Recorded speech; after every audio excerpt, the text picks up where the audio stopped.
দুই শালিক ধারাবাহিকের আজকের পর্বে আমরা দেখতে পাবো যে ঝিলিক রাইমার পিছু নেয়। রাইমা অটোতে উঠে পড়লে ঝিলিক তাকে ফলো করার জন্য অটোতে উঠে পড়ে। রাইমা পার্লারে যায় আর বলে তার চুলটা ফ্রিজি হয়ে গেছে, তাই সে আজকে হেয়ার স্পা করাবে। এদিকে ঝিলিকও পার্লারে ঢুকে পড়ে আর রাইমাকে দেখতে পায় চুল ওয়াশ করছে। পার্লারের স্টাফ ঝিলিককে জিজ্ঞেস করে, আপনি কি করাবেন ম্যাম? ঝিলিক পাশের এক মহিলাকে দেখিয়ে বলে, আমি নখে এগুলো করাবো। স্টাফ বলে, তাহলে আপনাকে একটু অপেক্ষা করতে হবে, ওনার শেষ হয়ে গেলেই আপনাকে করে দেওয়া হবে। ঝিলিককে বসতে বললে সে বলে, না, আমি আসলে এমন এক ব্রত করেছি যাতে বসতে মানা, সব সময় দাঁড়িয়ে থাকতে হবে। এদিকে পাশে অন্যজন এসে বলে তার চুলে কালার করতে চায়। ঝিলিক বুদ্ধি করে রাইমা আর সেই মহিলার হেয়ার প্যাক বদলে দেয় আর পার্লার থেকে বেরিয়ে আসে। এদিকে রাইমার চুলে ফুল করে সেই হেয়ার ডাই লাগিয়ে দেয় আর রাইমার পুরো চুল নীল হয়ে যায়। রাইমা খুব চিৎকার চেঁচামেচি শুরু করে, কিন্তু পার্লারের লোকেরা বুঝতে পারে না কিভাবে কি হলো। তখন রাইমার একটা ফোন আসে, রিসিভ করে শুনতে পায় ঝিলিক কথা বলছে। ঝিলিক বলে, কেমন দিলাম বৌদি?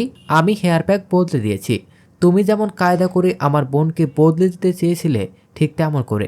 এদিকে আখি তার বাবাকে সাথে নিয়ে উকিলবাবুর কাছে যায়। আখির বাবা উকিলবাবুকে গুড মর্নিং বলে জিজ্ঞেস করে, কেমন আছেন? এ কথা শুনে মিস্টার লাহিড়ী বলে, কি দিনকাল এলো যে লোকটাকে আমি নকল বলে প্রমাণ করেছি সে এসে আবার আমাকে জিজ্ঞেস করছে আমি কেমন আছি।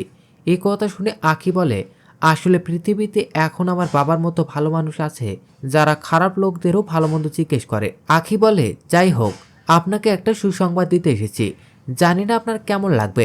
নকল আখি ধরা পড়েছে আর এর পেছনে কে বা কারা ছিল সেটাও জানা গেছে। এখন আপনি ট্রাস্টি বোর্ডের সাথে কথা বলুন আর যত তাড়াতাড়ি সম্ভব সব সম্পত্তি বাবার নামে করার ব্যবস্থা করুন। মিস্টার লাহিড়ী পরে করতে পারি, তবে কোম্পানির 50% শেয়ার থাকবে আমার। তবে আমি আপনাকে কোর্টে অনিমেষ রয় হিসাবে প্রেজেন্ট করব। এ কথা শুনে আখির বাবা বলে, আমি নিজে নিজেকে প্রেজেন্ট করতে পারবো, তাতে আপনার হেল্প লাগবে না। আখি বলে, আগামী 48 ঘন্টার মধ্যেই আমি আর আমার বোন প্রমাণ করে দেব উনি আমাদের বাবা অনিমেষ রয়।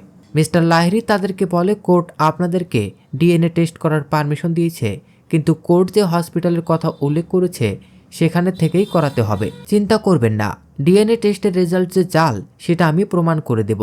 তারপর কোর্টকে মিসগাইড করার অপরাধে আপনার আবার হাজতবাস হবে।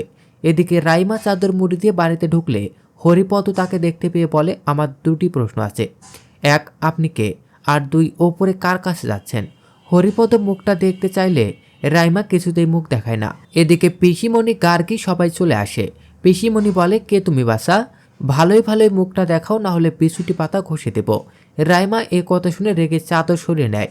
রাইমাকে দেখে পিসিমণি বলে, তুমি কি কোনো ডাইনি ওয়েব সিরিজে নাম লিখিয়েছো নাকি?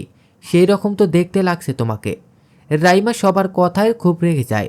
গৌরবের মা মনে মনে ভাবে এখন ঝিলিক এখানে থাকলে অনেক মজা করত, কিন্তু হঠাৎ তার ঝিলিকের বলা মিথ্যা কথাগুলো মনে পড়ে যায়।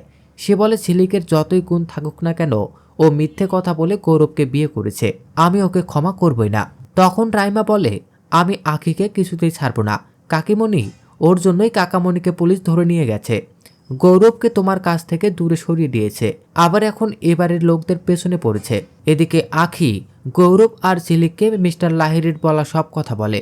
সব কথা শুনে গৌরব বলে, ডিএনএ টেস্টের রেজাল্ট যদি জালও করে তাহলেও একটা উপায় আছে, আপনার টিপসই।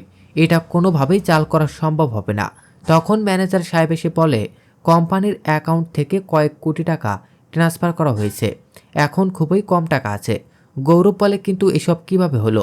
ম্যানেজার সাহেব বলে, কোম্পানির মালিক হওয়াতেই পিআরকে সব ইনফরমেশন জানতো। এদিকে পিআরকে সেলিব্রেট করে আর বলে, বাবা বাবাই হয়, তুমি শুধু হাইটে আমার সমান, কিন্তু বুদ্ধিতে অনেক কাঁচা। এখন আগামী পর্বে দেখা যাবে পিআরকে পুলিশ অ্যারেস্ট করে নিয়ে যাচ্ছে। ঝিলিক তখন বলছে, এরপর থেকে আপনি যখনই আমাদের দুই শালিকের জীবনের ক্ষতি করতে চাইবেন তখনই আপনার সাজা হবে। অন্যদিকে কেউ একজন বস্তিতে আগুন লাগিয়ে দিয়েছে। তো দর্শক, এই ছিল দুই শালিক ধারাবাহিকের আজকের আপডেট। পরবর্তী আপডেট সবার আগে পেতে আমাদের চ্যানেলটি এখনই সাবস্ক্রাইব করুন।